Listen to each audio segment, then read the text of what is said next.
Resesi terjadi? Apakah kita harus panik? Jawabannya, tidak. Walaupun perekonomian global diperkirakan akan gelap di tahun ini, kamu harus tetap tenang dan beraktivitas seperti biasa. Apabila kamu ingin mengetahui tanda-tanda resesi itu seperti apa, kamu bisa menonton video Minlo yang ini. Resesi adalah waktu yang tepat untuk menyaring kembali mana kebutuhan yang harus diwujudkan segera dan mana yang bisa ditunda dulu. Selain itu, resesi adalah momen untuk mematangkan kembali rencana keuangan yang telah kita buat. Hal tersebut guna mengantisipasi hal yang tidak diinginkan apabila resesi benar terjadi. Tonton video ini sampai selesai.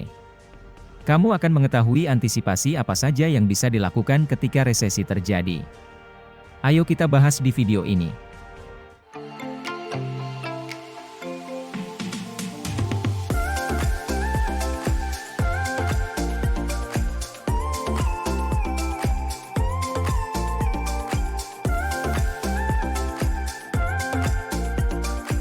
Hai Sobat 5, balik lagi sama Minlo di sini. Di video kali ini, Minlo akan membahas mengenai 5 antisipasi apabila resesi terjadi. Resesi ekonomi adalah masa ketika perekonomian secara umum mengalami penurunan. Hal ini dapat dilihat dari pertumbuhan produk domestik bruto yang negatif, tingkat pengangguran yang meningkat, dan penurunan investasi.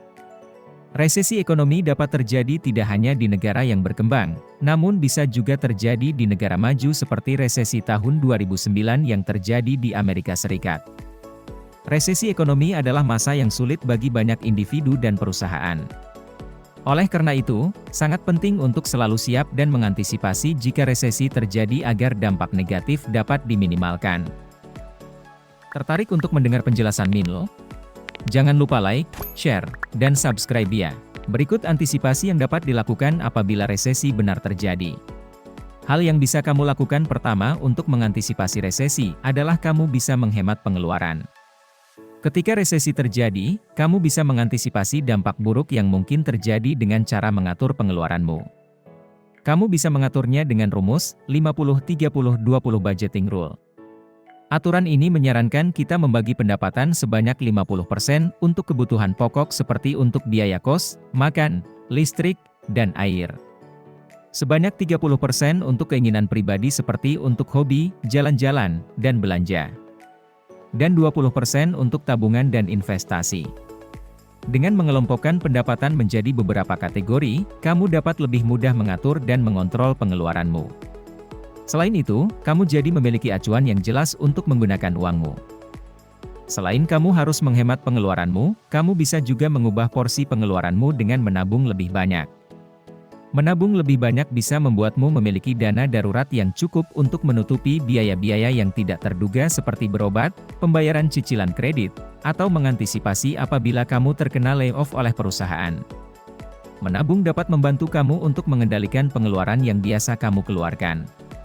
Kamu dapat mengelompokkan uang tabunganmu ke dalam beberapa kategori seperti dana darurat, tabungan jangka pendek, dan tabungan jangka panjang.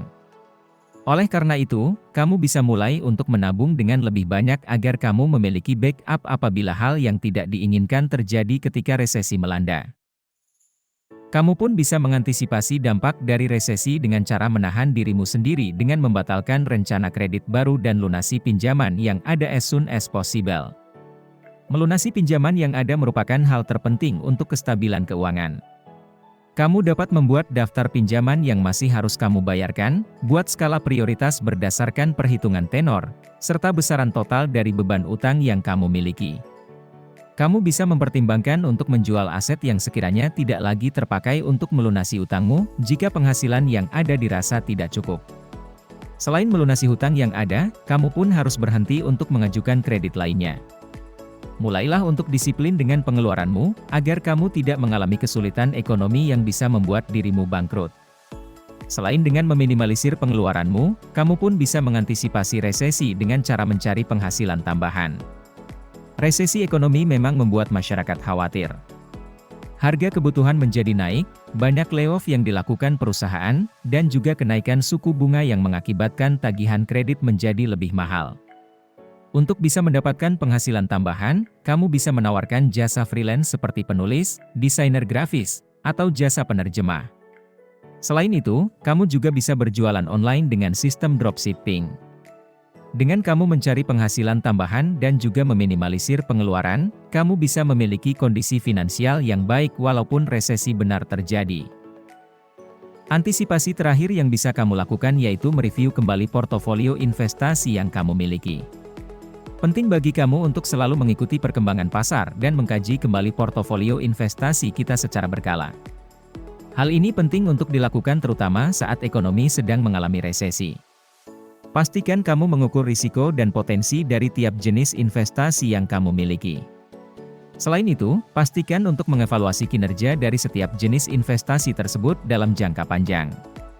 Selain itu, kamu juga bisa mengevaluasi diversifikasi portofolio investasi yang kamu miliki ke berbagai sektor. Hal ini berguna untuk mengurangi risiko ketika salah satu sektor mengalami krisis.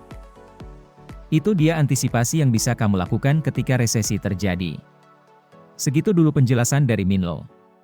Apabila Sobat 5 ada masukan atau pendapat lain, tulis di kolom komentar ya. Jangan lupa tonton video Minlo yang lainnya.